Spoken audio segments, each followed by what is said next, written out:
Hello and welcome. This is NTA Tuesday Live, and I'm Cyril Stover.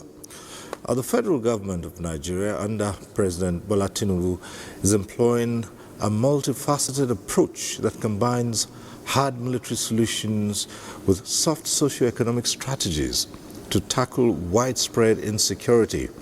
A core component is the Renewed Hope Agenda, which prioritizes national security and addresses the root causes of conflict like poverty and unemployment. Now, the federal government acknowledges that insecurity in Nigeria is multidimensional, stemming from factors like the presence of illegal armed groups, banditry, terrorism, elite exploitation of ethnic religious differences, and a weak security apparatus. The government has repeatedly renewed its commitment to securing lives and property, with the president declaring a state of emergency on security. Now, the government's response strategies involve both kinetic and non-kinetic approaches. The deployment of legitimate and superior forces against terrorists and kidnappers, including the use of coordinated ground and air operations, and the activation of forest guards. Tight monitoring and control of the country's borders, crucial to checking the smuggling of arms and ammunition, efficient network of intelligence gathering and analysis, and improved intelligence coordination among law enforcement agencies. Now, seeking and strengthening support and collaboration from regional and international allies through intelligence sharing and capacity building, amongst others. Tonight, NTA Tuesday Live will focus on tackling insecurity and the government's response strategies. But before we get down to the discussion, let's get to see this report put together by correspondent Francis Fom. In a deliberate move to confront Nigeria's security challenges head-on, the federal government has unveiled a new phase of coordinated, intelligence-driven, and community-based response strategies. The tone for this renewed security push was set when President Bola Tinubu declared a state of emergency on internal security, describing the current threats of banditry, kidnapping, insurgency, and other violent crimes as existential challenges demanding extraordinary actions. In the weeks that followed, the presidency issued far-reaching directives to security agencies, directives anchored on three pillars: intelligence re-engineering, operational recalibration, and interagency synergy. There is no viable alternative to collaboration. Fragmented response creates opportunity for criminals, but unified response removes it. In this regard, the force will continue to sustain intelligence-backed interagency operations to contain and dismantle the activities of armed bandits, terrorists, kidnappers, and all violent threat actors operating across our internal security theaters. We will intensify shared intelligence channels, strengthen joint tactical deployments, and maintain lawful coordinated pressure until crime and criminal intents are driven down to the lowest possible level across the country. One major development is the mandate to security chiefs to see crime before it happens, driving a shift from reactionary deployment to predictive, intelligence-led policing. This includes expanded surveillance system, community informant networks, and real-time data sharing among the security agencies. Another presidential directive is the reorganization and reactivation of border security, with the Nigeria Immigration and Customs receiving orders to seal porous corridors and prevent the flow of arms, drugs, and cross-border criminal syndicates. The federal government has also approved mass deployment and redistribution of operational personnel, particularly in high-risk zones, as well as fast-tracking the procurement of modern tactical equipment, drones, communication gadgets, armored personnel carriers, and smart monitoring tools. We must hold ourselves We have no excuses. We will not relent until all our vulnerable communities are protected against the attacks of bandits. In line with these reforms, service chiefs, the Inspector General of Police, and heads of security agencies have commenced joint operational planning, including coordinated patrols and unified response centers designed to eliminate existing rivalry among security agencies. Security analysts say these measures amount to the most comprehensive restructuring of Nigeria's security architecture in over a decade. The emphasis on community-based intelligence, improved response time, and integrated command structures is expected to strengthen early warning capabilities and reduce the frequency of mass attacks. If fully implemented, these new strategies could significantly improve public safety. Commendation to Mr. President for actually making this happen. It sees that now we have an executive that has the will and that is willing to push this policing agenda forward. It is a very significant landmark that was actually done a couple of weeks ago. Experts believe Nigeria is moving from a fragmented, overstretched security system to one that is proactive, technology-driven, and better aligned with the realities of modern threats.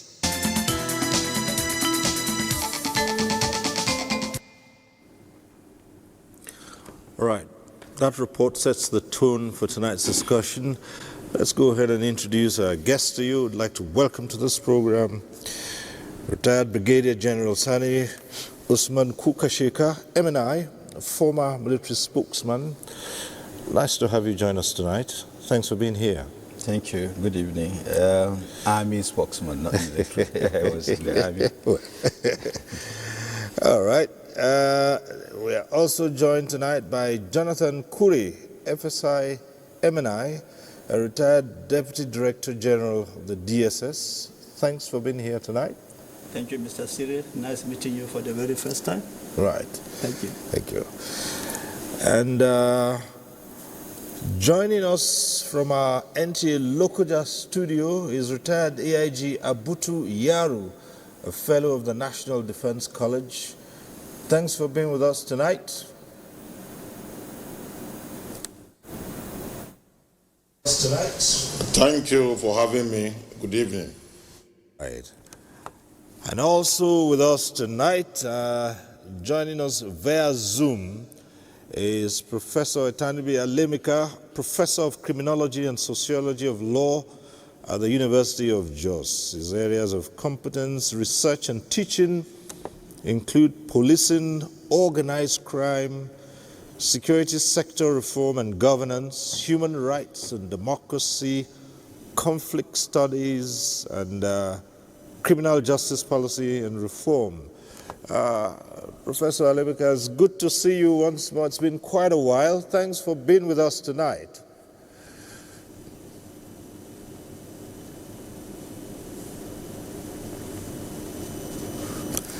Okay, at some point we'll fix that because there is an issue with the audio, and probably at some point in time you'll have to unmute your microphone. But these are our guests. Welcome once again. It's all about tackling insecurity, and we're going to examine the federal government's response strategies. Well, as you know, at some point in time the program goes interactive. You may join in the conversation, but when it's that time, we'll remind you of the process and the procedure.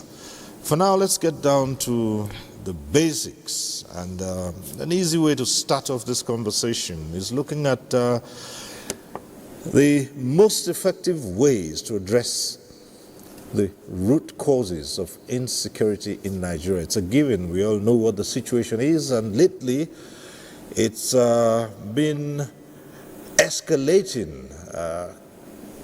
Citizens are concerned. General Kukasheka, Usman, let's start from you. Let's look at the most effective ways to address this insecurity in the country. Of course, given recent events, it would seem that there is a sharp escalation. At some point in time, Nigerians were beginning to think, yes, perhaps the state has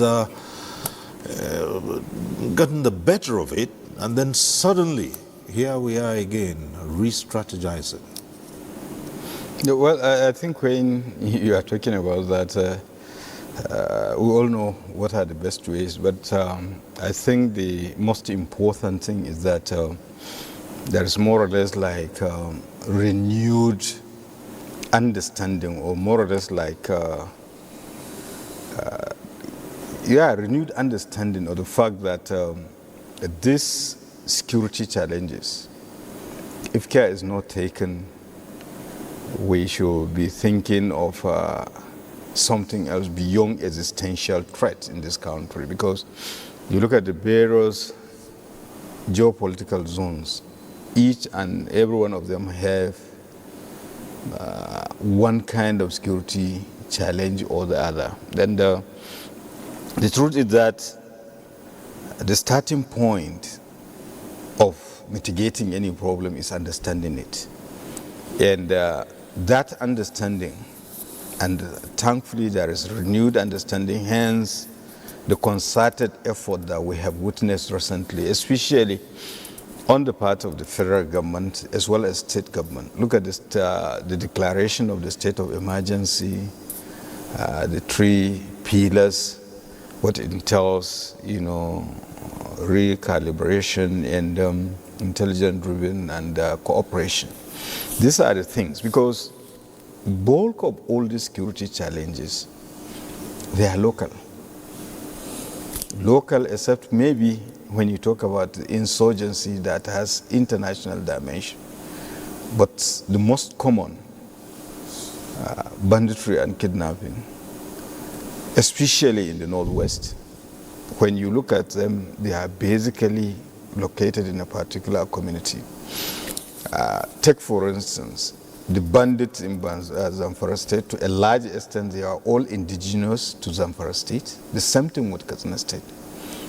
So what has gone wrong? So, tackling it headlong, we have to look at the causes, the drivers, the triggers, and most importantly, you know it, and I'm so glad that one of the most noted authorities in this issue, Professor Alemika, is on this panel, and he will tell you that all security challenges, they are predicated on 3 things. The political atmosphere of any given society or environment, the economic well-being, and the social cohesion of that society. So basically, so much as you think of the kinetic, you have to think of all those factors dealing with them. And I think with the declaration and this effort, we also retrace ourselves and improve in issues of governance. And of course, it involves involvement of other components of Nigerian society that had not been involved in dealing with the security challenges in this country. I was going to ask you this. There's a sudden escalation. At some point, it seemed as if, as we normally say, we're on top of the situation. At some point, it seemed as if we were on top of the situation. What do you think led to this resurgence? Was it because we became laid back, or what suddenly triggered it? Quite a number of reasons. And, the issue of globalization and the fact that the non-state actors involved in this kind of thing, they have been doing things and getting away with it. In the sense there is little or no deterrence. And, the way we are going about it, somebody will commit an offense and no repercussions, for almost 15 years, for the insurgency, for the banditry and kidnapping, over a decade. there hasn't been high-profile prosecution of the criminal elements, even though it could have been done. How could you go to a school,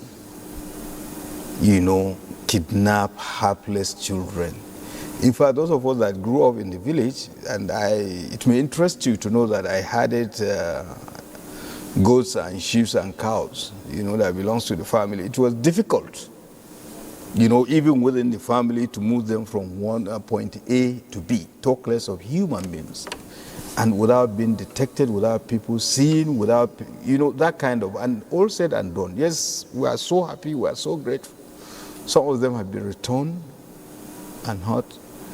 But those people that are behind that, is it that they are spirit? Is it that we cannot deal with them?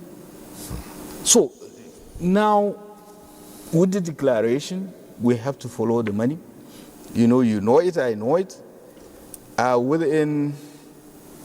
Since the start of insurgency, banditry and all the rest, I think ransom payment amounts to 3-point-something trillion naira thus far.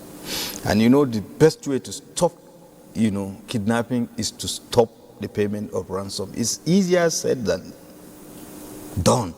But the truth is that out of that 3 trillion, I have not heard of any tangible project, by these criminal elements, maybe either repairs of a mosque or construction of new one, the school, or any infrastructure, hospital, or even getting a better grazing place. So everything is criminality. And unfortunately, other factors come into play because the issue of illegal mining, and I can tell you today, and I'm so happy about this, the 6-month banning, but I think it is not enough. We should take the drastic action of even bombing those mining sites. And I can tell you, if we do that, these guys will come out. And there are so many, beyond that, there are so many other things. Then, of course, the international dimension, given what Nigeria is going through, so sometimes there is this conspiracy theory and all the rest of them. Okay. But one other important component is that we have noticed over time there is divisive tendencies on the part of Nigerians.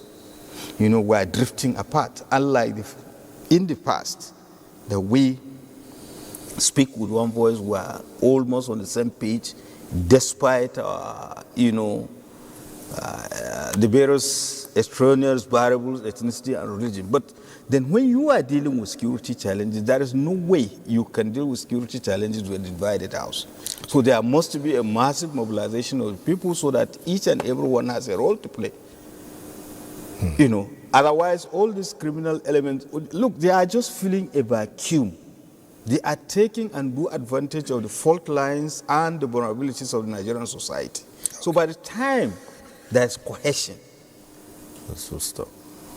This criminal activities will be reduced to the barest minimum.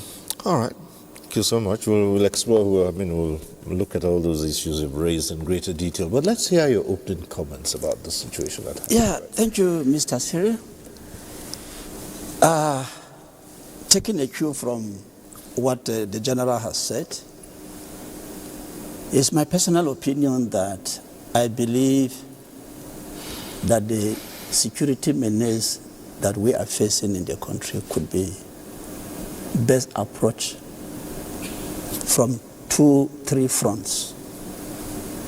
The president has started with one, and that is the reorganizations we are seeing going on within the military cycle, the defense ministry, and then of course the tall order on the police and all that. It's a good step. Now the second step after this is for the president to get our traditional rulers,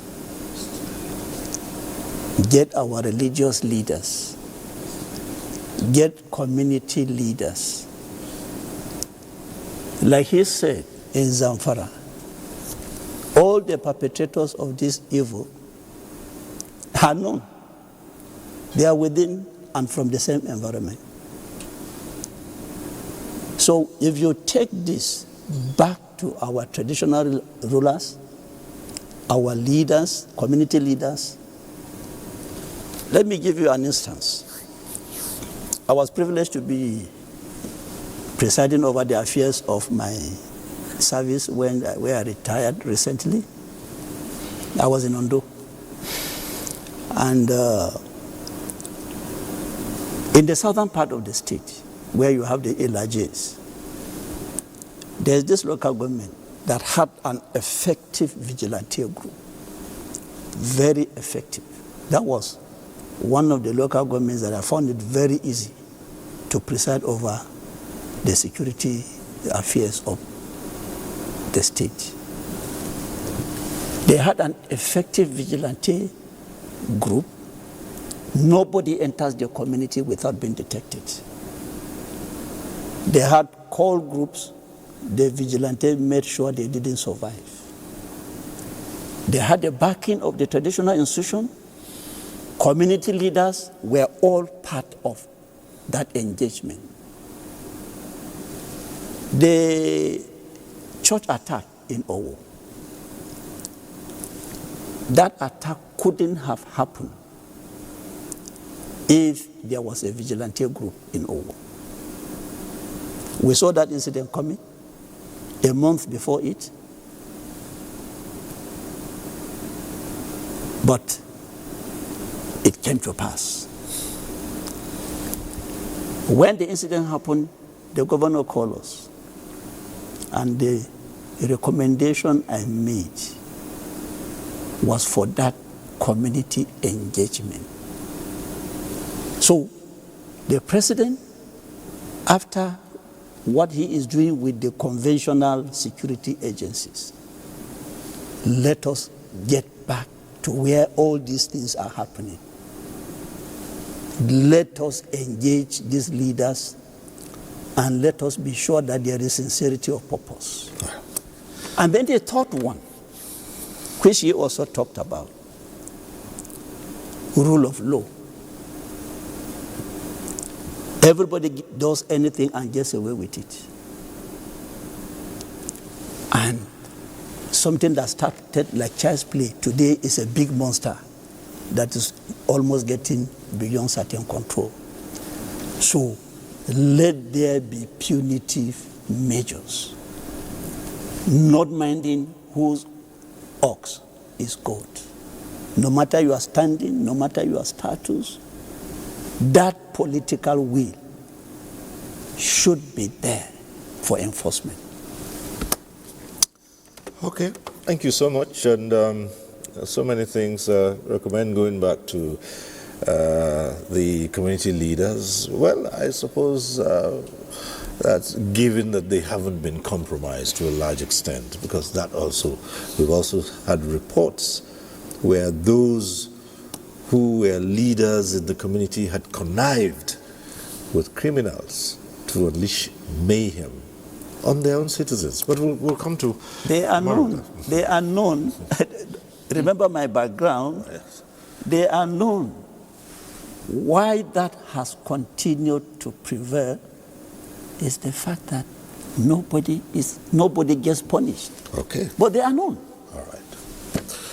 Okay, let's go to AIG Abutu Yaro, who joins us from Lokoja studio. Well, so far you've listened to the two gentlemen here in the studio in Abuja. Let's hear your opening comments on that premise.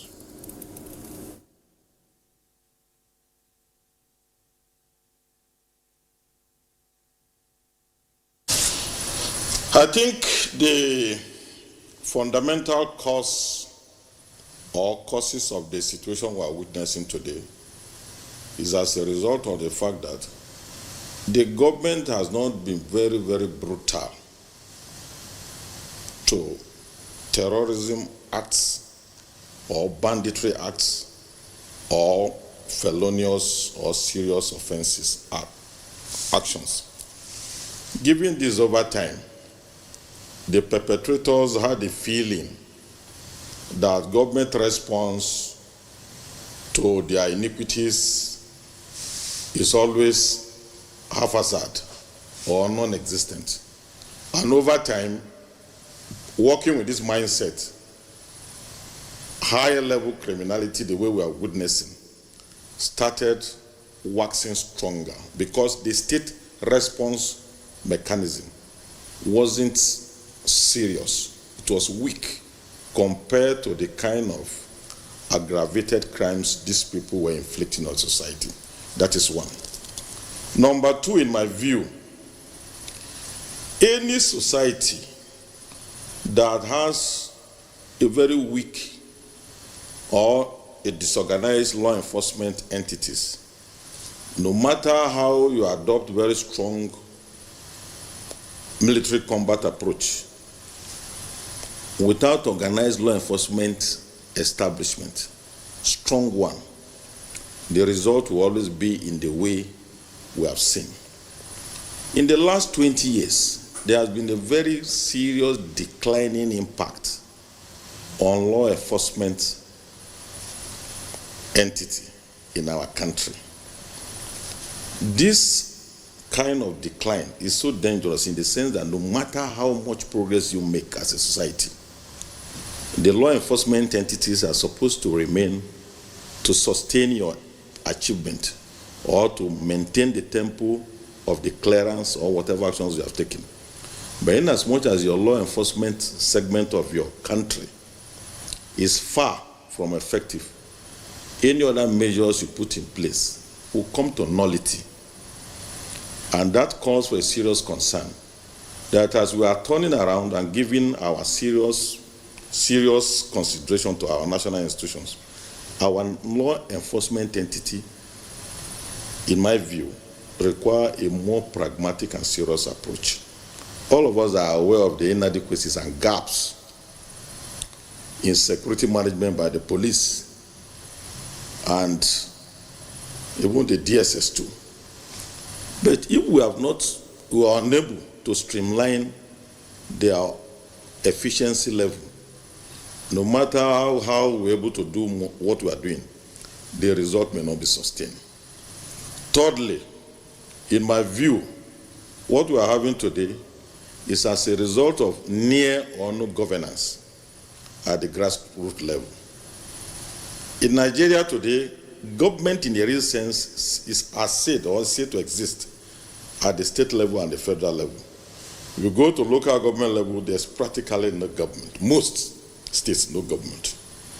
Despite the Supreme Court decision that we should make our local government to work, despite the presidential declaration that local government should be supposed to work, by those who have capacity to muzzle them, they have increased the muzzling.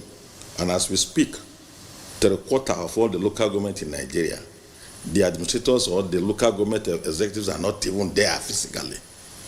That a good number of them do not even know the crannies and corners of their local government. And all these crimes and issues of security that we're talking about are locally brewed products. They brew them in the remote areas, corners of the country, and then they escalate them and put them into practice on the highway, in the township, and in the suburb. A country whereby 772 local governments are not really on the ground, it doesn't show cause for seriousness. It looks as if the rural areas or the grassroots level are practically ungoverned spaces in the real sense of it, whereby the presence of government is far from the people, and therefore the local population becomes susceptible to any devices or gimmick. And in any case, the most important thing is that while this consideration for the situation we are facing is on, they need to urgently get back to ensure that local governments are local, indeed and in truth, functional, in practical way, and people-oriented to be seen and to be heard too. If not, all the designs and efforts enunciated by the government at the federal level will not permeate to the grassroots. And in as much as the grassroots still remain porous, still remain uncatered for, still remain uncoordinated by appropriate entities of government, particularly local government, the so-called renewal in our security design and proclamation may not get the impact in the most satisfying way we expect it to be. Fourthly, the ravaging criminality and terrorism in our country is equally as a result of what we have seen over the years, that the people who are actually, or who on our behalf, are taking strategic surveillance over critical areas of our national life. People manning our borders, people manning our courts, people manning essential areas that regulate entry and exit. We've not really given it a serious thought in terms of configuring what they are doing into the most critical aspect of our national life. While this is going on, impunity of felons seems to be holding sway. And when felons are enjoying impunity, the tendency for them to escalate in number and revigorate their devilish effort will increase. However, with the current trend of the declaration of state of emergency in our security sector, there's hope. There's hope in the silver lining, and that appropriate effort will be taken in order to redress some of these gray areas that have impinged on our ability to effectively manage serious crime and serious threat to our society. Thank you. Very much, and it's right on that note I'm taking this up, the security emergency, and in fact we're going to look to Professor Alemika to put that in context, proper context for us. It's not something that many Nigerians are used to. When the president spoke of a security emergency, what does it entail, Prof? What does that convey? A lot of Nigerians have asked and have tried to understand.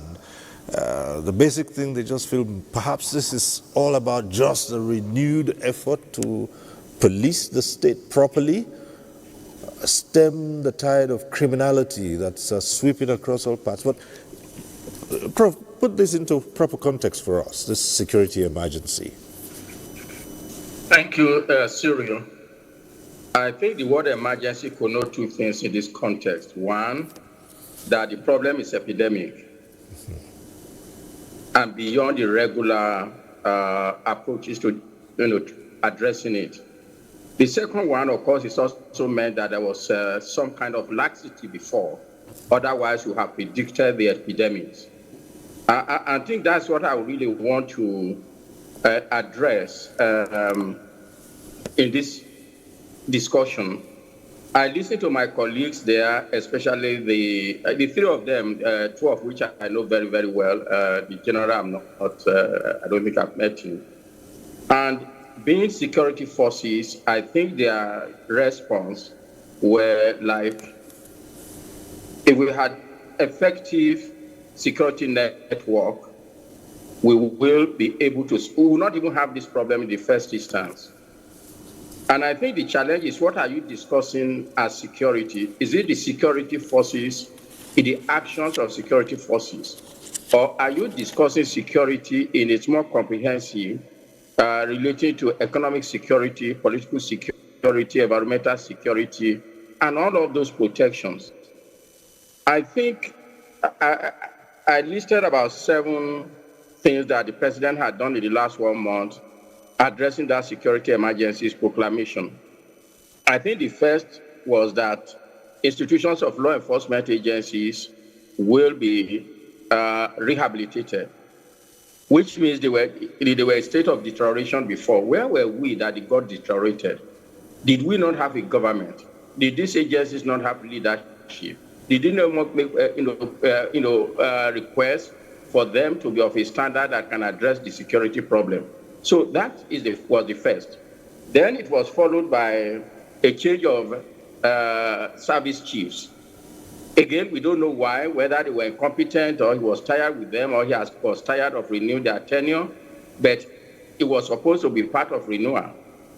Another thing that has been done, of course, is in a way, the declaration, which is now the broad-based statement, declaration of a state of emergency, which I said has double, dimension at least. That is epidemic. Of course, insecurity is epidemic in Nigeria. It's intractable. And the second one, of course, it was a recognition that there had been negligence or dereliction of duty before the emergency was declared. So then, of course, we've had, again, recruitment of personnel into security forces, and then, of course, the police. Another one, of course, is withdrawal of police officers as backman or messengers or guard to very important persons. I don't know how that very important person is determined, because I've seen all kinds of characters who have security personnel attached to them, and I don't think they're important in any way, other than the fact that we've lost our values, that importance means the level of contribution to society. So these are some of these. In honesty, I think these processes are apt for short-term situation that we find ourselves, that we are in a very serious situation. Whatever we can do to bring down the epidemic will be worthwhile.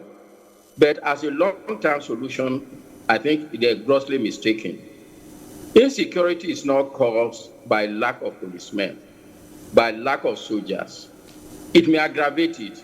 The real cause of insecurity in a country like ours is bad governance. And I think allusion have been made by all the three of them. My friend and brother Kuri said, we know these people who are behind these crises. If a government knows these people and did nothing about that, I think it talks about bad governance. We were told that rule of law, there's no deterrence. Why can't we enforce the law? A government that is not able to enforce the law is either part of the criminal entity or, by condoning it, abet it. So again, that's obviously bad governance. And then, of course, we talk about no rule of law. Of course, if you have impunity, that those who govern do not obey any order, they don't obey the rules and constitution of a country, what can you expect? We have a climate of lawlessness. So I think this is the background, but these are short, long term to address. But while we're addressing the short term in the form of the effort that the president has made, we must not leave out the long term, because obviously the energy of these short term measures will soon evaporate, and the long term consequences of not addressing the political, economic, and social factors that are responsible for causing insecurity in the country will emerge and overcome us. And that was what happened. We all recall, even if we go back very shortly, 1990s. By 1990s, it was armed robbery. It was armed robbery, and all over the place, you had joint task forces of the military was in power, of military and the police, in vehicles running all over the place. We didn't succeed in that. So what has come is the economy changes, and the criminal economy also changed with the changes in the society. With more and more people impoverished, poverty becoming almost a striking feature of an average Nigerian, you cannot expect security. Let's not deceive ourselves. So I think government need to pay more attention to basic necessities that can push a lot of people into criminality or make them vulnerable to recruitment into terrorism. And what is it? Anyone who is 60 years old should be ashamed that we do not have primary school that function that an average Nigerian children can attend. Anybody 60 years old, recalling what it was 60 years ago, should be ashamed that there are no general hospitals at the state levels where if the poor can attend and be attended to in a way that they can return, without feeling deprived. An average person with 68 years old, as AIG Abuja Yaru has said, will be ashamed that what we call local government today was nothing compared to what NA was or local government was about 50 years ago. So we know this problem, we bring it upon ourselves, and we cannot resort to repression as a means of solving a problem that requires rethinking about the nature of our society, about the nature, the values that underlie governance, the values that underlie the political and economic system that we run, that make sure that a free racketeering can go on in the name of governance, and people can become rich overnight in a way that there is no record of having been involved in anything. And I think for me, these are the root. If you want to solve it on the long-term basis, we must go back and ensure and remove the shame that we have no functional primary school that an average, citizen can attend. We have no functional secondary school that an average citizen can attend. We have no functional primary and secondary health care that anybody can. That we have no transit roads in the rural area. That in fact we have no governance that ought to be called by the name government in our system for 2-3 decades or 4, if not more. So I think this problem started in the 80s. That's where the rain started beating us after SAP. But we ignored it because those who ought to do something benefited from the crisis. But it has come to a point now that they themselves are at risk. And I think that's where we are having this discussion. And I do hope that the present effort by the government will be realized as a short-term, very apt short-term response. But we need to go back to long-term response of reconfiguring our economic system, our political system, to make it work for Nigerians. Let me just conclude. Let's not deceive ourselves. Until we go back to make Chapter 2 as the charter between citizens and governance in Nigeria, and make sure, if you use Chapter 2, Siri, to judge our government, all of them are guilty, not just the current one and the past one, are guilty of dereliction of duty, which disqualify them from governing. Just go and read Chapter 2 and the opening phrase, duty, obligation. If you're derelict of obligation and duty, it means you are irresponsible, you are unaccountable. That's the genesis of our problem. And we need to go back and begin to solve that problem in that light. Thank you. Thank you very much, Prof. Very comprehensive there. We'll examine some of those issues in greater detail. But in addition to the discussion, we also have a number of reports. Let's take this one from Kwara State. Kwara State has long been considered as one of Nigeria's most peaceful states, but kidnapping, armed banditry, and other related crimes have altered the narrative in recent times, turning the state of harmony to a place where people live in palpable fear. Most rural and boundary communities, especially in the north and southern parts of the state, have become soft targets of attacks, resulting to people abandoning their hometowns. Kayama, Patiji, Okeode, Babala, and other places in Kwara State have experienced violent attacks, killings, and kidnappings for ransom. The most recent being the Eruku Church incident, where 4 people were killed and 38 abducted. For the quick intervention of both the federal and state government, the abducted people were released, but the dead have paid the ultimate price. It was unimaginable because when we got there, we really know that it was a dominated area by these people called bandits. Even they have the courage to tell themselves that we are bandits. Despite the thick forests, which provide easy escape route for the attackers in the affected communities, the police and other security agencies are collaborating to fight and win the war against terror. The police and DSS reported several arrests of drugs, food and fuel supplies linked to the criminal, as well as a man who confessed to 50 weapons for the kidnappers. We solicit the cooperation of the good citizens of Kwara State to continue to give us actionable information that will lead to the decimation of these bandits. Some stakeholders in the state have expressed concern at the state of insecurity in the country, calling on government to take decisive steps towards combating the scourge. We know that there are strangers in our land who are perpetrating this evil, but with the collaboration of the people, indigenous, particularly most of the victims of kidnapping. It was through informants. Like in Kwara, These criminals are not holding grounds. They look for soft spots, strike and go. And if you know Kwara South is a vast area, there are so many communities. If the government is sincere in actually fighting this insecurity, they know what they are supposed to do. One, our security forces must be fully empowered with crime-fighting equipment, empowered with welfare, empowered with technology. The recently declared national security emergency by President Bola Ahmed Tinubu was seen by many as a timely intervention. It was the right step in the right direction. We should not wait until we are all swamped up before this decision is taken. The president needs to exercise all the powers he could to put an end, at least to reduce to the barest minimum this problem of insecurity all over the places. The declaration of emergency security this time around is not too late, given the fact that we have given, a lot of suggestions, recommendations have been made in the past. They also suggested that the full wrath of the law must be meted on anyone found culpable of aiding or abetting insecurity, while justice must not be delayed to deter would-be criminals.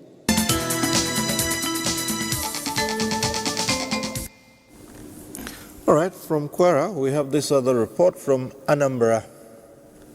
On the heels of reported cases of security threats and breaches, including attack by non-state actors on innocent citizens, activities of bandits, and other forms of crime and criminality in some parts of Nigeria, including Anambra State, the recent directive by Mr. President for the police and army to commence massive recruitment exercise, withdrawal of police officers from VIP escorts and guard duties, SSS to deploy trained forest guards under the State Security Service, as well as support for state policing, many say will be of great help in addressing security challenges in Nigeria. I expected this direction for long because government is responding to our challenges. So I see it as a light movement. Well, his strategies are germane, his strategies are good, though it is belated, but it is never let employing more people into the Nigerian force, the police, the army, the civil defenders, Nigerian force, fine. And the community policing is the key. The issue now is how do we implement it? Because Nigerians most of the time always try to dodge or suppress some of these ideas. To security experts in Anambra State, achieving maximum security of lives and property require collaborative efforts of all stakeholders and the citizens. The criminals are not spirits. It's man alive. He eats, takes his bath somewhere, dresses, sleeps, plans, and even exhibits very questionable attitude before he goes to carry out his act. Aggression is established by the Homeland Security Law of Anambra State 2025. We have powers to enter and search any compound in which a questionable person runs into while being pursued. The aggression have powers to form special forces or squads for the purpose of tackling kidnapping, banditry, consumption of illicit drugs, cultism, robbery, and any other violent crimes in the state. Above all, Anambra State Police Command says, in collaboration with sister security agencies, the command is strategically enhancing security through community engagement programs, improved communication channels, and joint initiatives aimed at crime prevention.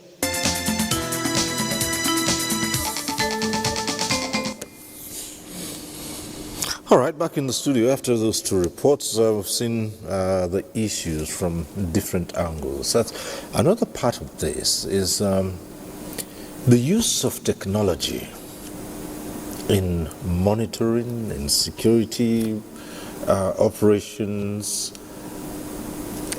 General, you are a good one to talk about that. How effective has this been in our country? I think it's not, we all know that technology plays a very important and in most instances decisive role in dealing with security challenges in any given society. And talking about how effective it is, I think it should not be how effective, or rather, have we been taking advantage of it. You can see it is a common thing to the point that even the non-state actors are taking advantage of, the technology, because we have had instances. The renegades Boko Haram splinter group ISWAP, I think they use drones. The caliber of drones and all the rest of them is something else. But I know that again, the security forces have always been using technology in tracking, and in most instances, not even just surveillance, there are also instances of using it to effectively deal with these criminal elements. But I think the most important thing is the combination of both human information or intelligence gathering system and the technology as it is. So, to what extent have we been utilizing it, and do we have enough, given the vast nature of the land mass the security forces need to cover? And you have had it. Look, all these criminal elements, they are just filling a vacuum. And the previous speakers have made reference to the fact that they attack most vulnerable communities, in the sense that where response and rescue efforts are a bit difficult because of poor infrastructure, including that of the technology itself. Right. But I know that, the security forces, particularly where Jonathan is coming from, they are having more precision surveillance equipment, and I know that also others are also having more precision weapons too, because I've had discussion with quite a number of them. But the thing is that, is it enough? Okay. That is the question. But then, not just that, to what extent are we also combining? Remember, the talk of, other components of Nigerian society. Right. Jonathan has talked about religious, traditional rulers, but I would like to add also the greatest percentage or greater percentage of the population of this country are the youth. They are both victims and the perpetrators of the crimes, some of them. So how do we take advantage of that number to integrate them into the security architecture? Yeah. Apart from that, also the issue of other professional groups. In other countries, you see the National Union of Road Transport Workers. They move around, they see and they hear things. To what extent have you integrated them? I'm just using them as an example. But there are other also components of the Nigerian society. So with the combination of that and technology, you will do better. And of course, the advantages are quite enormous, in the sense that we're subject to fatigue and all the rest, human nature, and technology. Yes, it has its limitation, but it does better in most instances. I think I'd go with you when you say it's probably how well we have deployed technology. But you see, if you have a population that is skeptical about the real efforts being put in, I mean, giving an example with basic communication gadgets. Okay, this is a question I always ask, because many Nigerians ask this and say, look, we go to so much pains periodically for a simple thing as registering your SIM cards. Everything is linked, your numbers, you cannot buy a phone without without registering and all that. Those basic things, Nigerians go through pains over and over again. Yet, criminals, terrorists, kidnappers, they're freely using telephones, calling victims, making arrangements to drop ransom.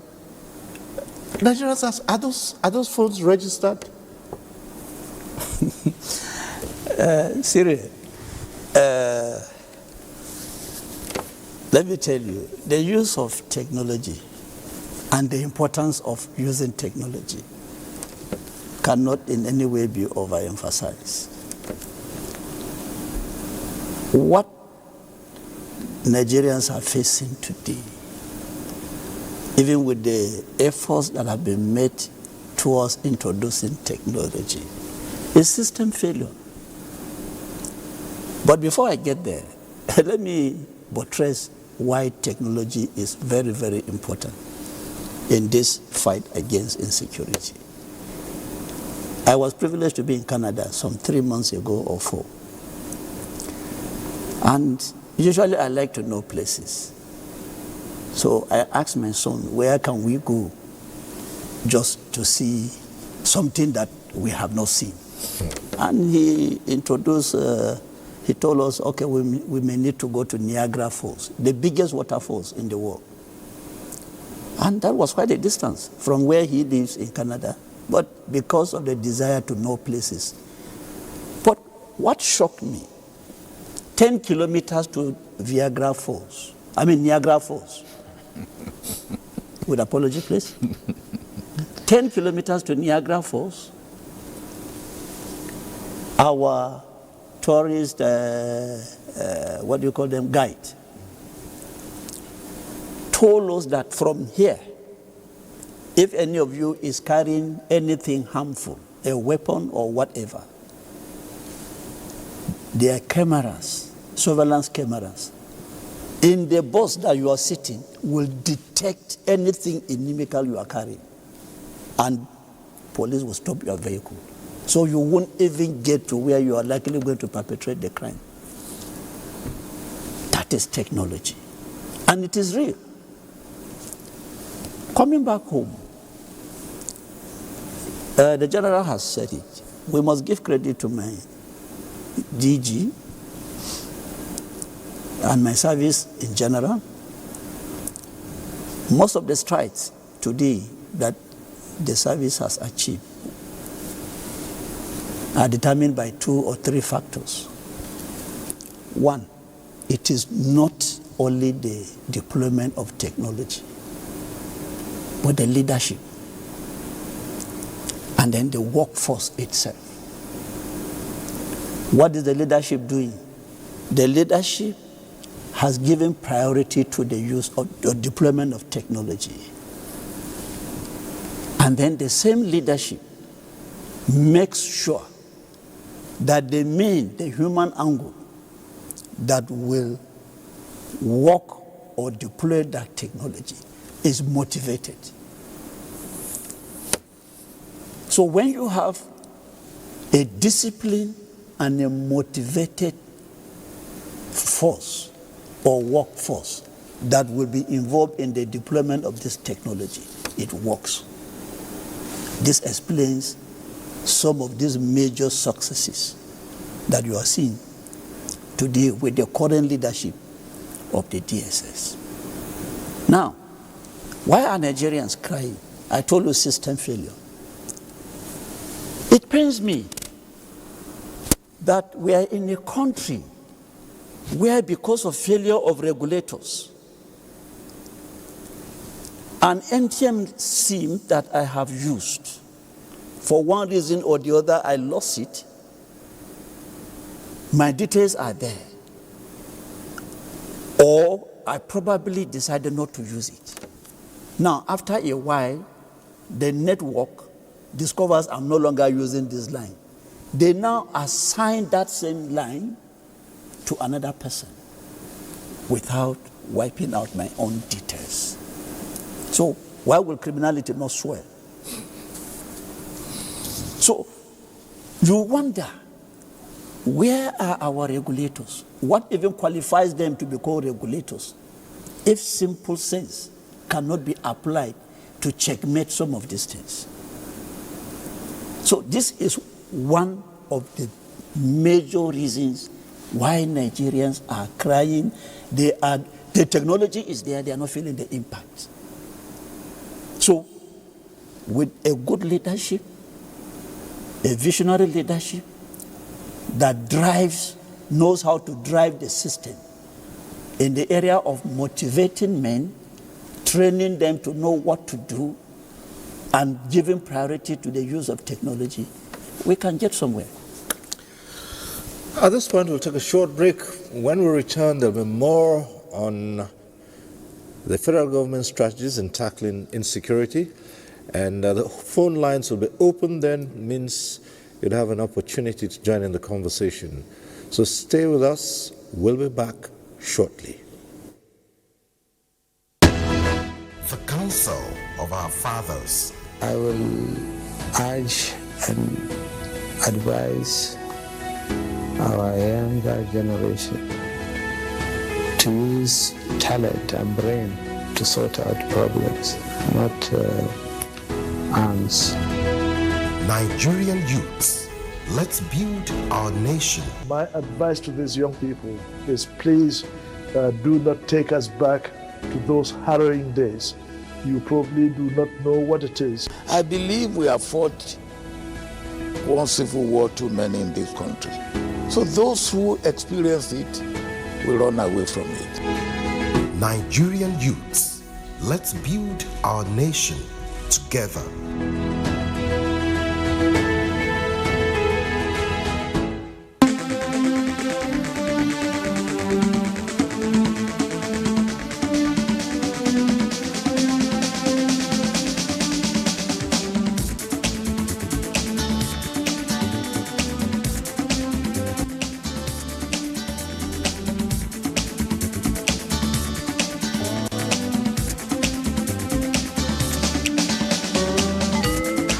NTA Tuesday Live, a network issue-oriented innovation talk show. Right. Thanks for staying with us. And matters such as this, expectedly, discussions would go on even behind the scenes. But here we are in this segment, and this is when the phone lines are open.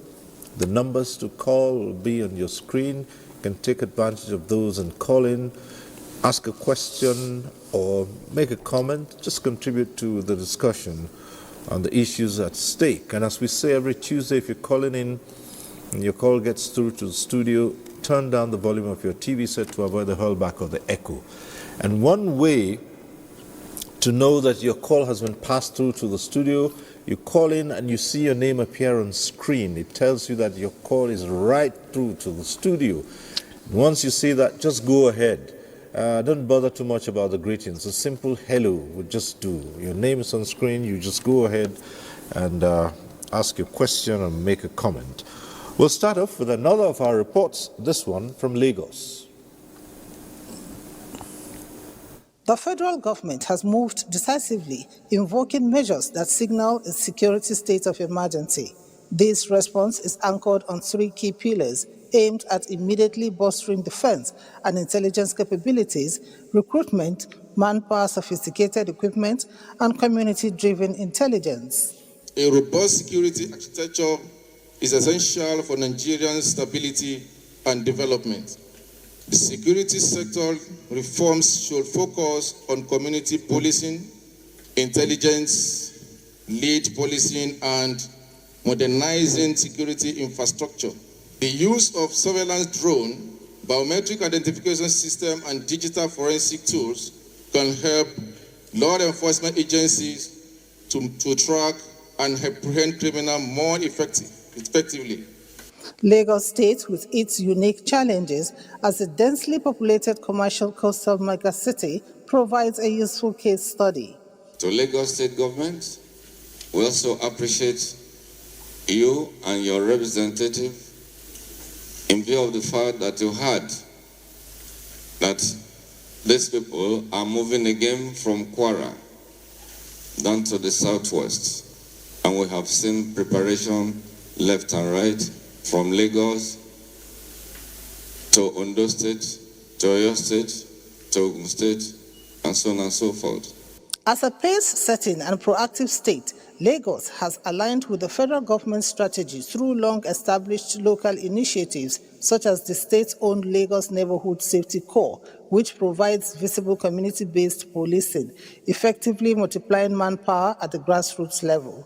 Notably, the state has also decentralized policing models involving community development committees, actively converting local knowledge into actionable security intelligence, a vital measure to address apprehension and fear within the metropolis.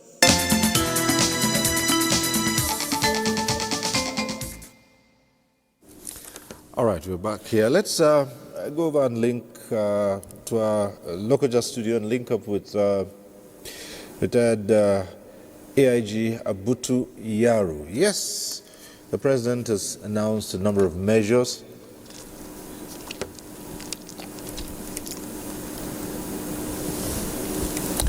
The president has announced a number of measures, amongst them putting more men in the recruitment of more police personnel. We're looking at more boots on ground.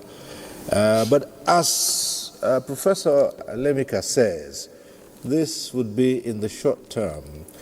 And perhaps, like someone noted, even with the new recruitment, it would take at least 6 months before they can be deployed.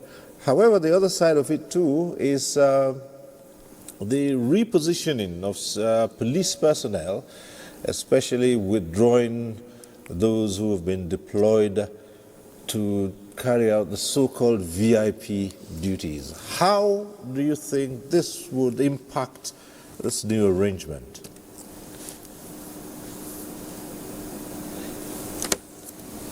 All right. Have challenges linking up with Abutu Yaru in our Lokoja studio. We'll try and fix that link, but Professor Alemika, if you're there and you heard the question, perhaps you can take it on as well. Okay, let's see if we can get this first call. Mohammed calling in from Abuja, and then we'll go to Professor Alemika. Mohammed from Abuja, go right ahead.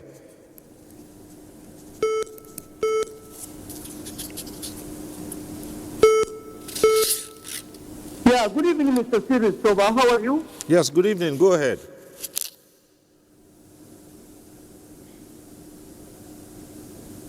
Hello, good evening, Cyril Soba. How are you? Go ahead. Good evening, Mohammed from Abuja. Just go ahead. Please, can you hear me, Cyril? Yes, we can. Your name is on screen. Go ahead. Thank you very much. You see, let me go straight to the point. Yeah, thank you. Let me go straight to the point. You see, let me be honest with you. The truth should be said. There are lapses. If you are talking of treaty lapses, we have the lapses in this country. Why? Because we always put sentiment in this country, instead of putting the country first before wherever you come from. Like the gentleman that said, a retired AIG who was my boss, I work under him. I'm referring to the AIG Abuja Yaru. He said all the necessary things that are supposed to be said. It's a good one. As a retired police officer, I know where the lapses are. The government should go with the security agencies so that we have a good result to move this country forward. Irrespective of where you come from, irrespective of where religion, we are after result. Mr. President has taken a good decision by removing the chief of the Minister of Defense and bringing back Ogabu. This is someone that I work under him, and it happens to be that I'm one of the pioneer officers of Operation Restore Hope in Niger Delta. I work under Christopher Musa. I'm a police officer. Then he's a military officer. I know his capability. I know what he can do. So please and please, Nigeria should come first before anything. Musa is the best man to be in as the Minister of Defense. And for Ogabu Tuyaro, thank you for what you have said. It's a good thing. And please, you know where the problems are, especially in the Nigerian police, the civil defense, immigration, custom, and other security agencies. Thank you very much, and I wish you all the best. All right. Thank you, Mohammed. Okay, now let's go to Professor Alemika. And, Prof, you're still with us, right?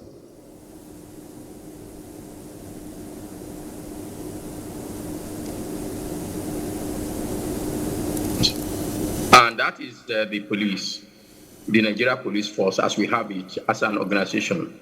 And the second one is the DSS. One is an action agency. The other one is an intelligence agency. Where things work properly, these two drive the internal security operations and the maintenance of security within our country. I think we should begin whatever reform we are doing to refocus on the interaction between these two agencies, their mandate, and then, of course, how they could do it effectively. But the insecurity has brought in a third element in which the armed forces replace the police.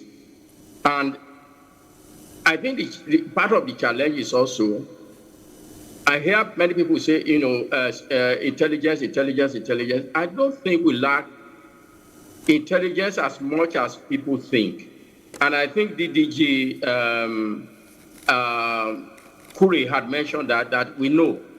But there is a lot of gap in the transmission and in the willingness of the action agency to use those intelligence as necessary and very promptly until after event and they are reacting to it. So I do hope that all these that the president has rolled out in the last 1 month or so, I think there is a body behind, sitting behind, and trying to put them together as not an isolated event, but rather a coherent attempt to resolve what I call the short-term period. I continue to underline the fact that these are short-term solutions. They cannot be long-term solutions. They are solutions that will attack the symptoms, because most of the things we are seeing, they are symptoms. Like I said, the fundamental cause of them are governance problems. And so we need to go back for the long term to redress the governance problem. But I think we need to have a coherent, not a daily announcement or bit by bit. I hope they fall within a coherent strategy from which announcements are coming out. Otherwise, it might lead to more confusion in the subsequent period.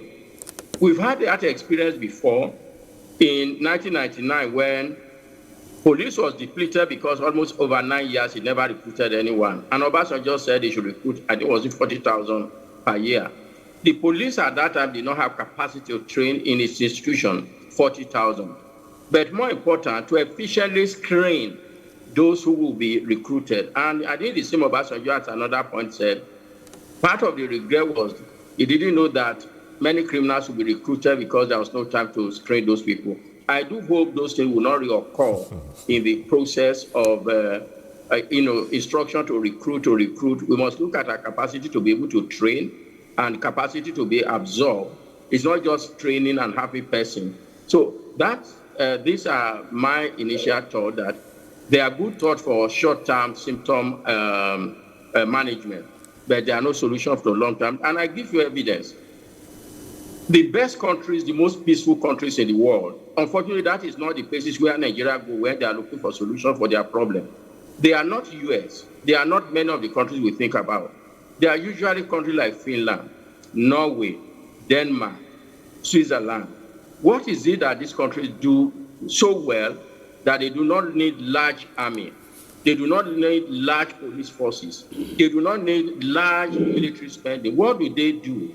What they do simply is to invest their resources on human development, factors like education, healthcare, shelter, food security. So I think we need to learn about these ones in the long run. But I think, again, what I hope we also recognize is Brigadier General is there. Is there some limit or some consideration about how often the military the armed forces can recruit? Because we must also be thinking that as after the war in 1970, we didn't have to go on demobilization if we are lucky to find solution to the current problem in the very short term. But if we think it's a long-term problem where these people will come in and retire, it may not pose a problem. But I think importantly is that we need to also think, is there some kinds of protocol about how military can recruit? So my idea is that we need to focus on the non-military, internal security management agencies. The two lead ones, of course, for action is the police, and then for intelligence is the DSS. And we must do whatever we need to do to bring them back, to bring the police especially back with the kind of mopo it used to have to, to deal with insurrection back into the stream. This will be my comment about the things that the president has sought out to do, that I do hope they are coherent and born out of some kind of framework. And not every morning we have a new one that is not connected to yesterday's one, that is not connected to a solution, and that might just create more confusion. All right, thank you. Yeah, but just before General Kukasheka comments on that, let's try to get this call in. We have a caller on the line.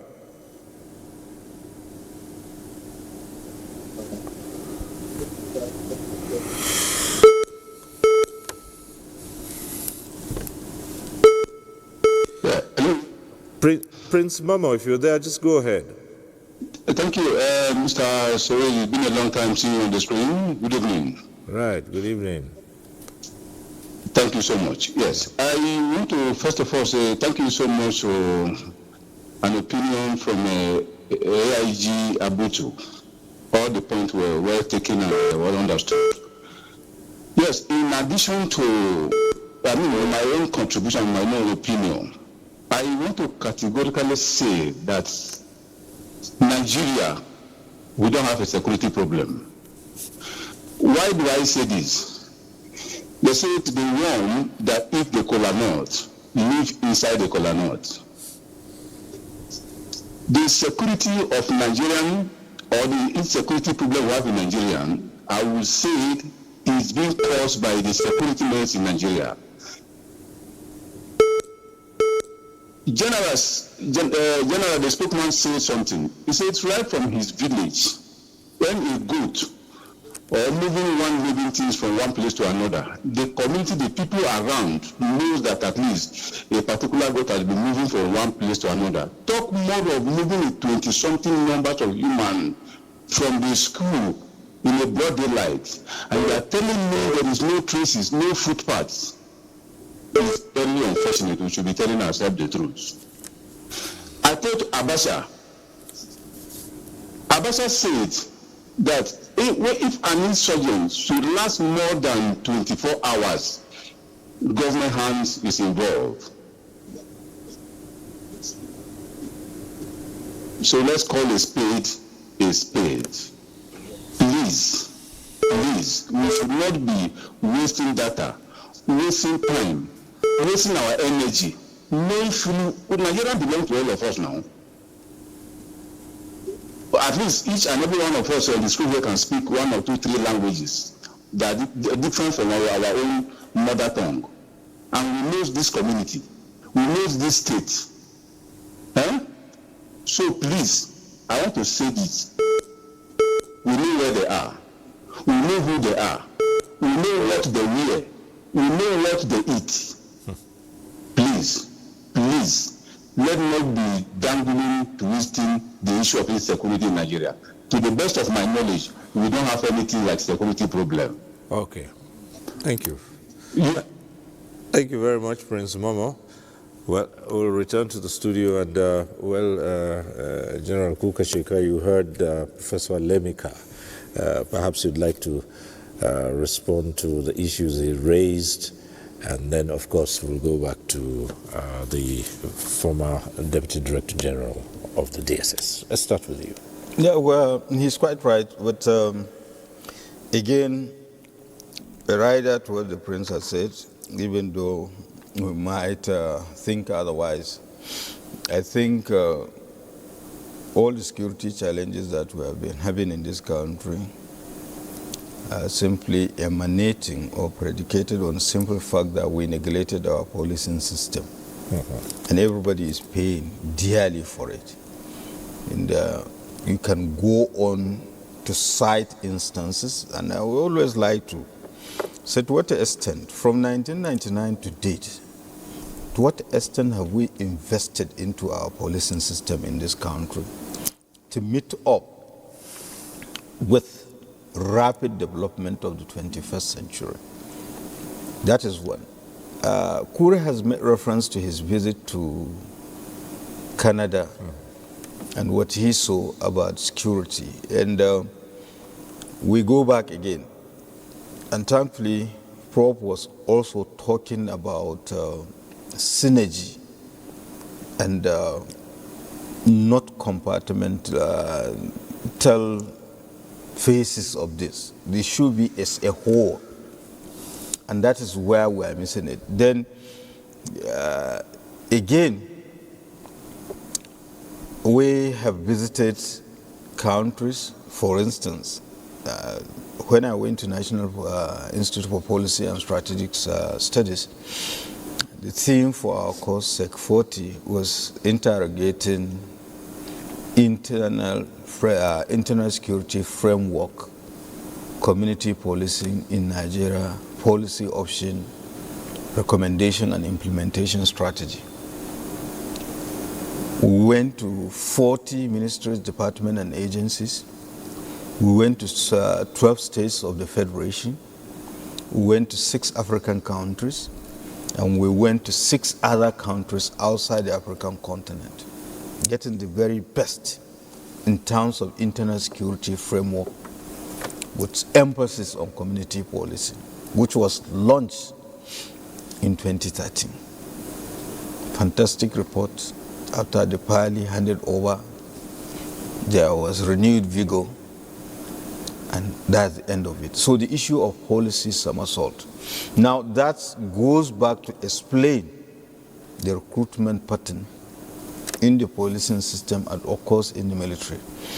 And part of course they have. But the problem we have, you see, these things, they don't work in isolation. Okay. The recruitment system, he has made mention of it. Now there are no alternatives to our youth. The only people that regularly recruit or employ are the security forces. Ministries, departments, and agencies elsewhere, you hardly hear them. Is it that people are not dying or people are not retiring? Only the military. So the people that are really interested in military services in most instances or security services, given the dangers, because I've seen a write-up by a professor, he said he couldn't understand the mental state of people. This is a job that first condition is that you may die and you see people rushing. It's simply because, just like they said, when you see a rat running into fire, it is something that is hotter than the fire that is watching you. So the people that actually need to be in the military service because of the nature of it were not there. It is people who were looking for opportunities, and in most instances, you know. Okay. So that is it. So there is a pattern, you know, on regular basis. There is a clear pattern because people do leave the system, either on health ground or even age or number of years of service, and of course, for the officers, changes and all the rest. But again, there were instances where the recruitment number was increased to meet up with the challenges that we have. And you know it. Both the military and other security agencies, the number is grossly inadequate. Okay. We'll take that up shortly. But back to the phone lines. Professor Bashir from Kano, I believe, is on the line.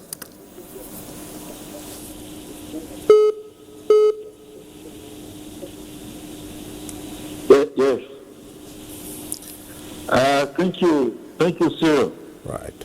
I welcome the discussants, especially SK, who happens to be a member of Security, which I attended at National Institute.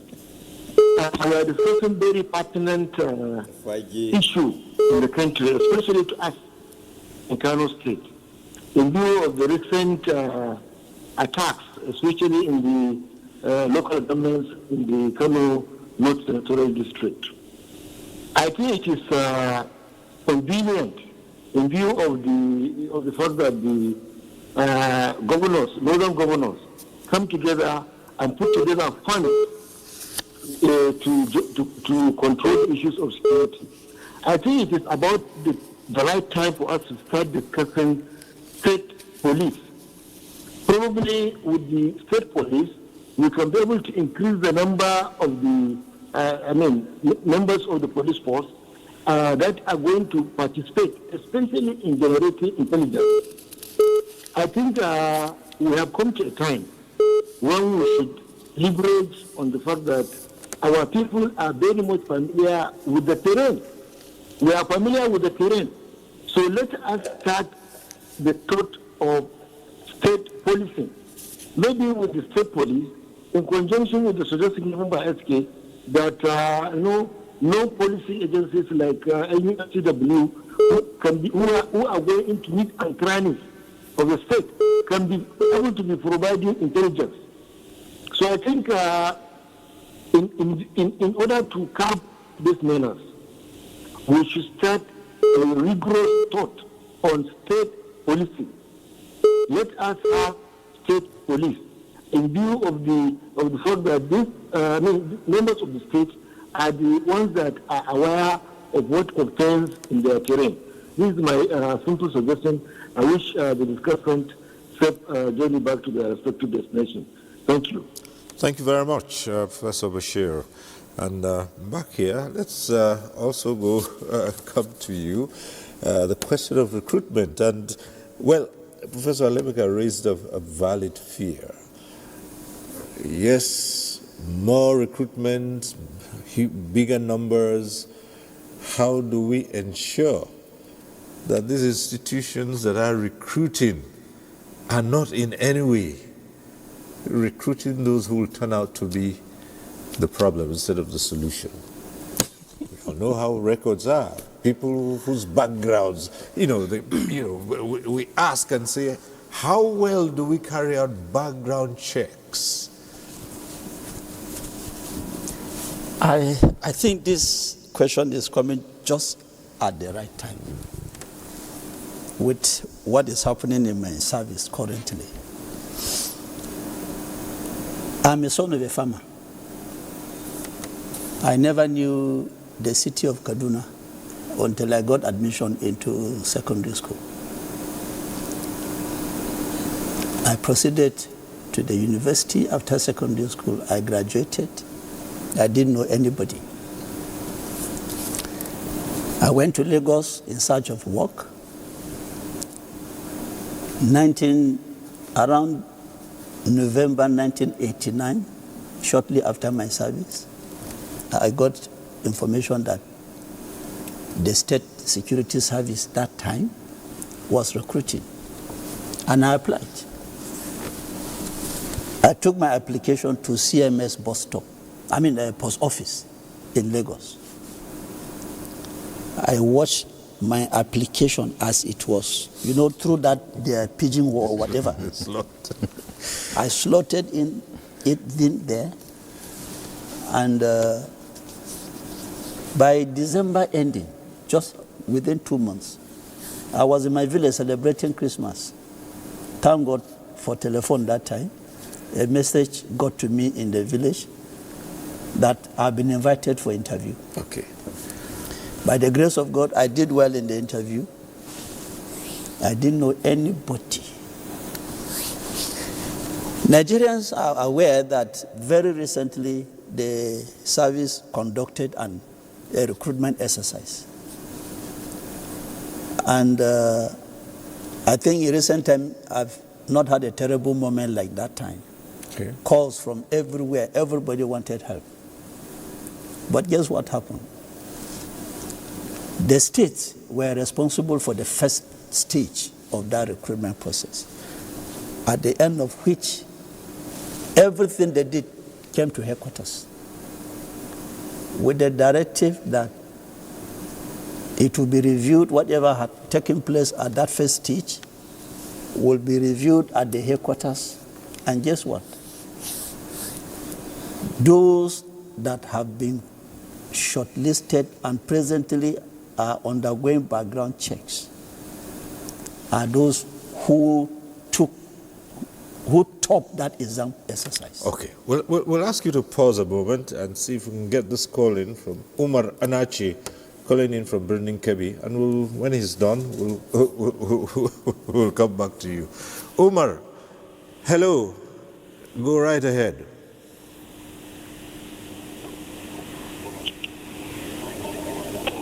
Hello. Good morning, Cyril. Right. Go ahead. How is it? My name is Umar calling from the Menkid, the Umar Anati, regular owners. You see, on the security issue of this country, I begin to wonder, is it that it cannot be curtailed, or it refused to be curtailed? The addict that says, just like one of your caller says something like that, the insect that eat vegetable live inside vegetable itself. And all these things, you can calculate it in 2 ways. One, these bandits are not spirits. They are people living with us, inside us. So I see no reason why we cannot fish them out. And secondly, these people, they don't manufacture those weapons. They don't manufacture petroleum. They don't manufacture drugs. They don't manufacture all those items that they are using. How they are getting it? It's through people that are within us. And finally, provided that those people within us, the tourism barely I can call them, are not fished out, there is no way we can tackle this thing. So you can take a horse to a river, but you cannot force it to drink. That is the problem we are facing. So we need to think inward.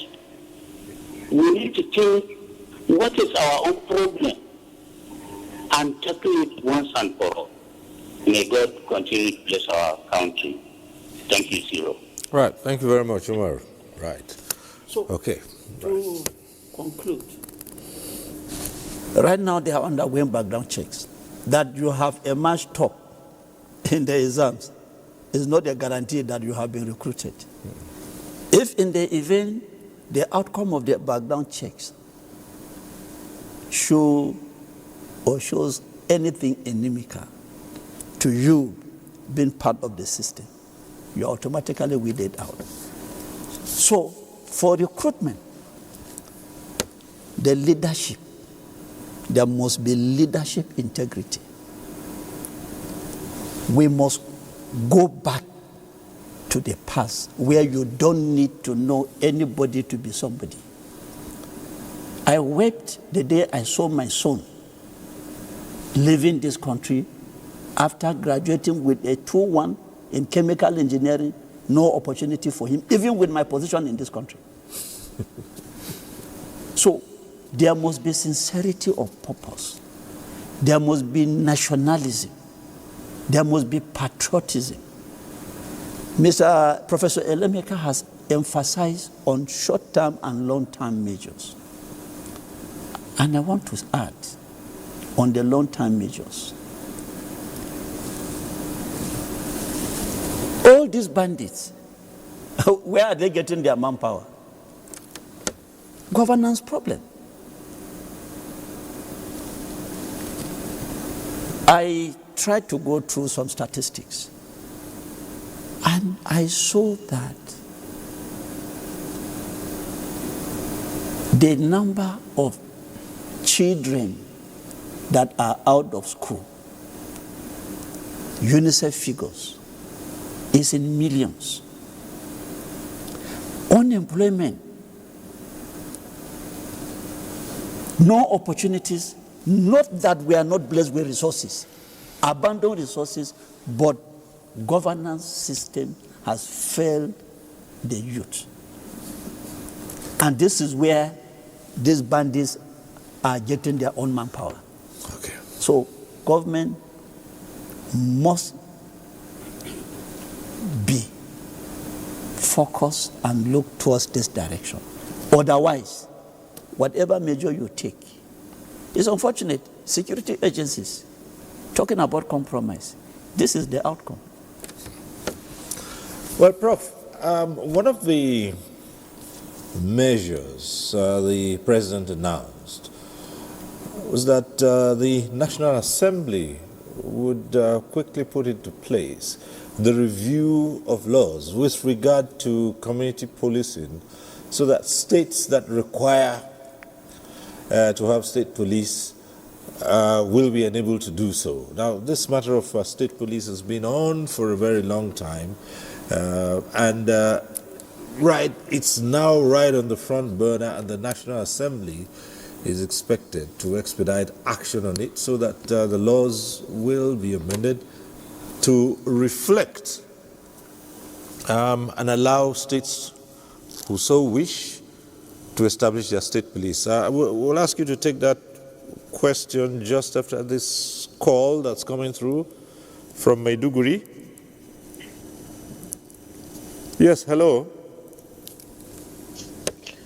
Hello. Good morning. Yes, go ahead. Yeah, I think my contribution to this discussion is the failure of the local government system is one of the major problems of this insecurity in Nigeria. Because most of these youths that are being recruited into these insecurities are coming from the local government areas, and the local government areas have lost their system because of the hijacking. Most of the government, the state government have hijacked the local government system. As a result of that, most of these people are left without work. They don't have anything to do. So whatever that comes their way, I think they find it easy to be recruited to any system. So until local government system is being restored back to their normal state, in those days, I think the security system will not, because it is there that most of the people know the nooks and crannies, all the villages and other things. The local government system will know, and they will take care of this. And in terms of security, report, the local government system will be easier for them to gather information that will help the security system work on it. So that's my opinion. So please, they should look at the system of the local government should be restored back. Thank you. Thank you very much, Lawal Ibrahim from Maiduguri. Yes, Prof. Cyril, I've had opportunity and I've been to discuss this issue at different fora. And I continue to underscore what we know from criminology literature. The number of police officers in a community does not determine whether that community is safe or not. And I will immediately give you an example. US has one of the largest per capita police officers in the world. And like I just told you, it's not one of the countries that are high on HDI, which, if you like, HDI is like a peaceful society. It's not one. So there are times when indeed the presence of police or law enforcement agencies in a community might actually mean concentration of repression at that level. So it is not that once you have a large number of police forces at those levels, it normally translates to security or insecurity. So there are other factors. The economic, the political, and social conditions of those environments are more important than what we think. If you take a typical neighborhood in the US, for example, they have a lot of police where the poor and all the rest of it, but that's where the crimes are highest.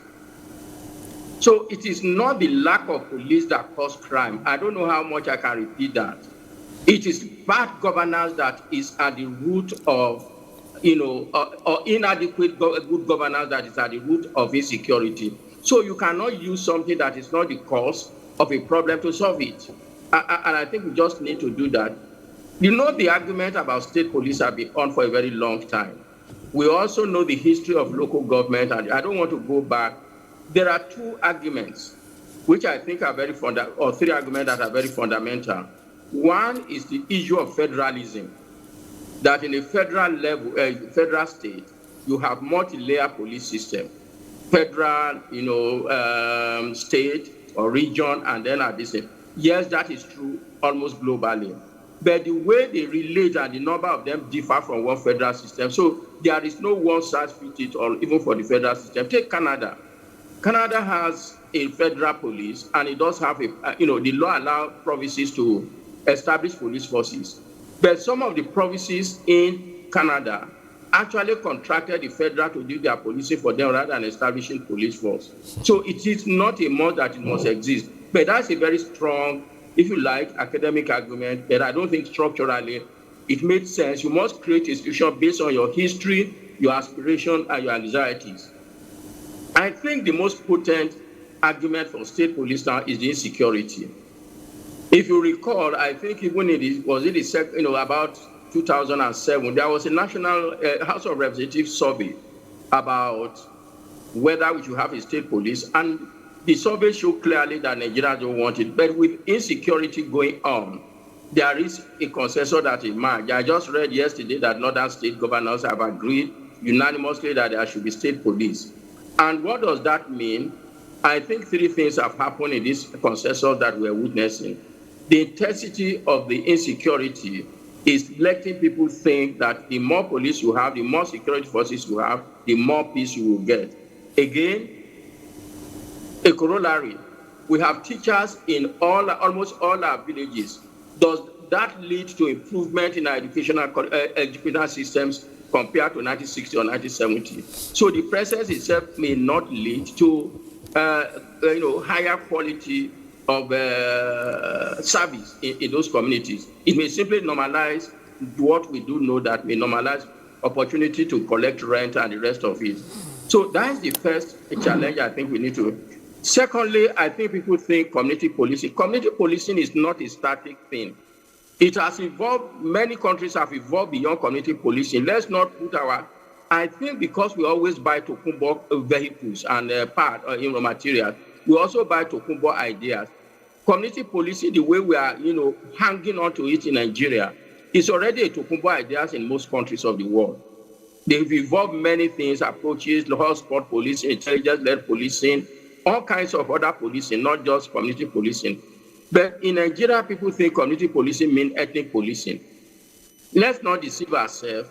This notion of state police, the consensus it has right now, is because people think it meant a state police with people who are from that state fighting criminals who are non-indigenous. There are a lot of xenophobia idea that is that underlining those kind of demand. If you recall, Amotekun became very popular after the kidnapping and the killing. I mean, those whole process that led to the Southwest creation of that. After the killing of one of the Afenifere, is it fast or not? One of the daughter of one of those big men. It came out of it. Their family was kidnapped. So there is this notion that the criminals are outsiders, they are foreigners. We have our own police. We will deal with those foreigners. Again, we must be looking at it in the context of national unity, because it will lead to profiling, and it will look justice for indigenous that will be different from justice that is not for the indigenous within the same state. I think thirdly, we all know that President Tinubu had been an advocate of restructuring.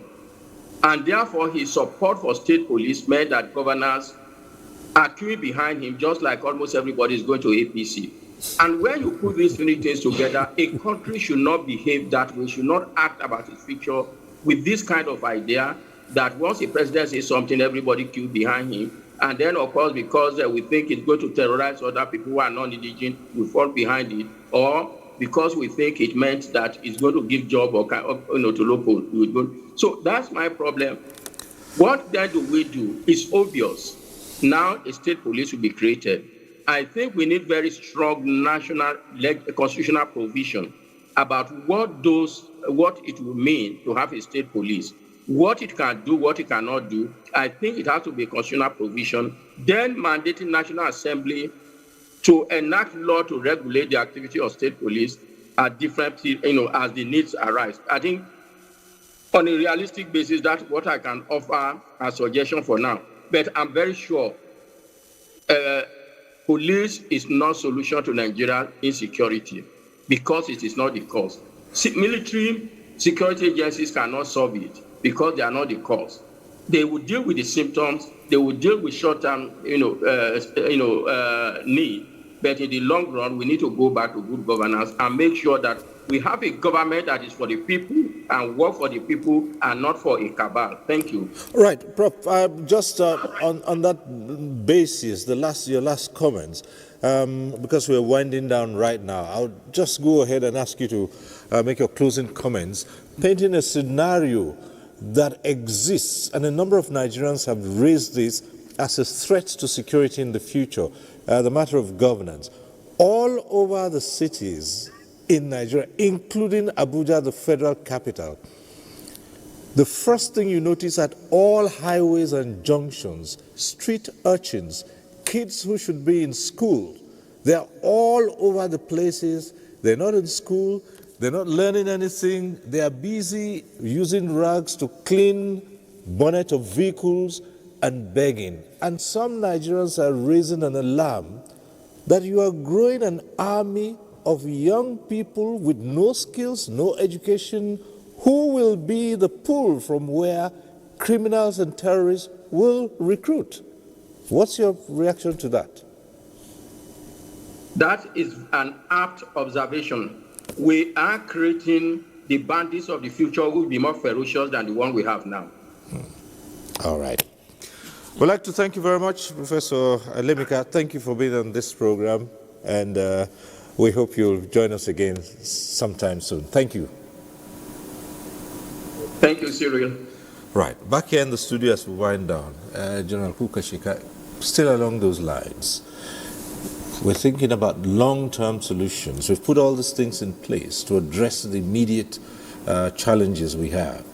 But what are we looking at? Prof has been talking about governance, and governance issues determines that opportunities are created, education, health, and all those.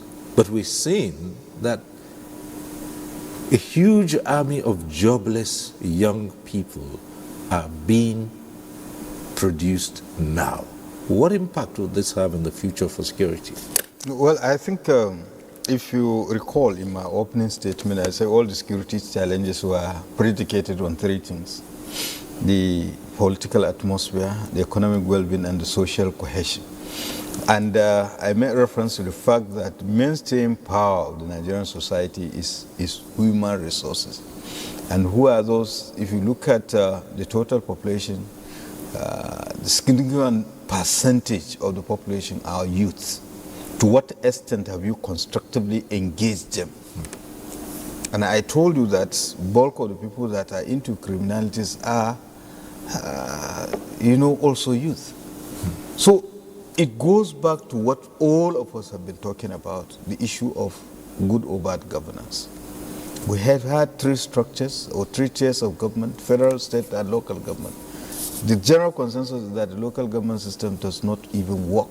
It only exists on paper, in the sense that, and it's supposed to be a buffer to deal with issues, people that their aspiration is not much, but there is nowhere and nothing to turn to. So unless we look at it, and that is where the issue of long-term solutions to all these problems. Yes, these measures are quite good for the time being, but of course we have to address the root causes of this. What motivates these people into criminality and what sustains them? To a large extent, it goes back to that issue, and we have to address them, the issue of impunity, the issue of deterrence, and all the rest of them. And of course, constructive engagement of the various components of Nigerian society. I talked about youth, I talked about professional groups, traditional and religious leaders, so that we have a whole society approach to security challenges, because each and everyone has a role to play. But of course, yes, the government leads, but then what is even the level of security education, and what is the socio-economic well-being of an average Nigerian that will have a sense of belonging to contribute? Because an average Nigerian is a good person. It is just an insignificant number of them that are involved in this criminality. So how do we stem the tide? Is by improving the well-being of the people. There are also reports that sometimes communities are sucked in because the criminals are promising them things that the state... They are filling a vacuum. Yeah, of course. They're providing services that the people are unable to get from their elected officials. Certainly, the people have been made vulnerable.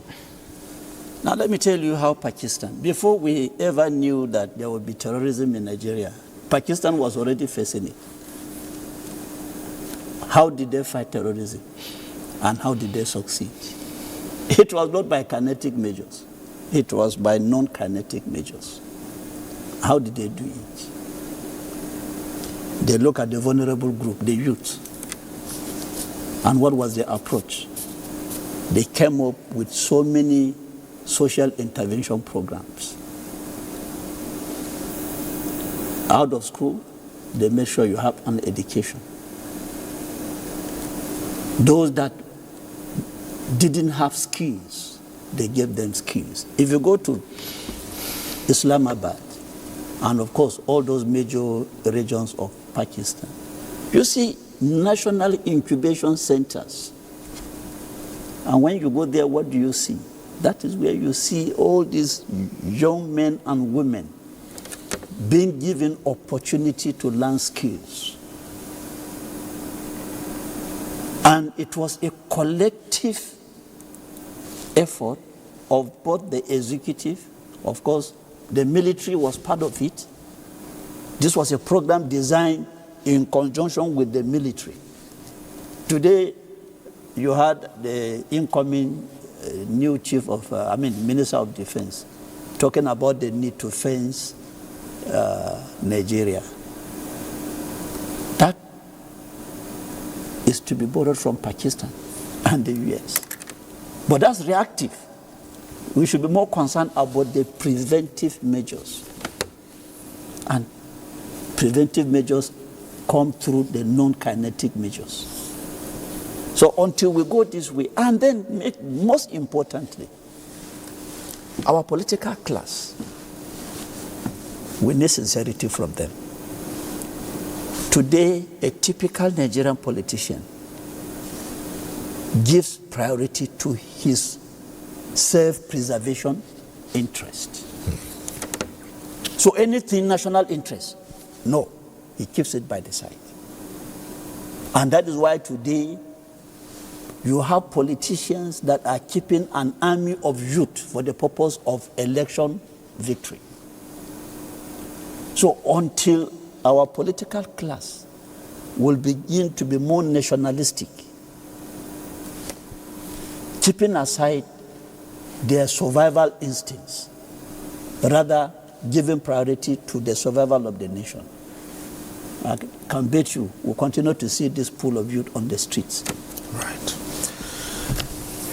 We say this all the time. No one program can take care of all the issues. So we must leave this conversation here and thank all our guests who've been with us. Brigadier General Sani Kashika Usman, MNI, the former Army spokesman, and retired Deputy Director General GSS Jonathan Kuri, FSI, MNI, who's been with us here.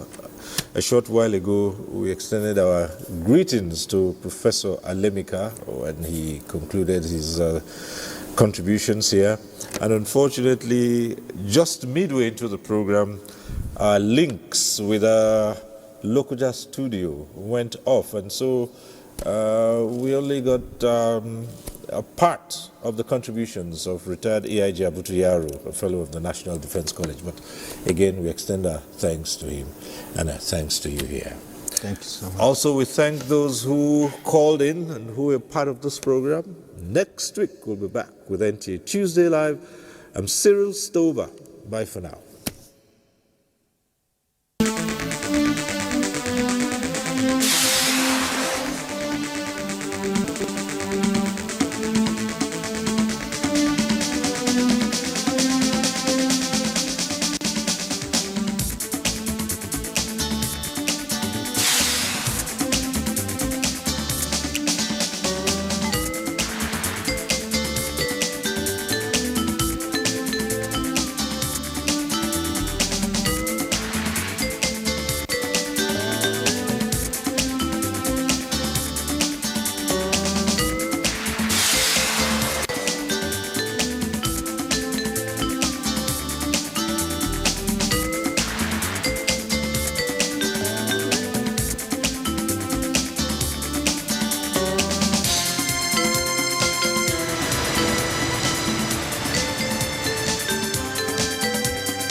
hours.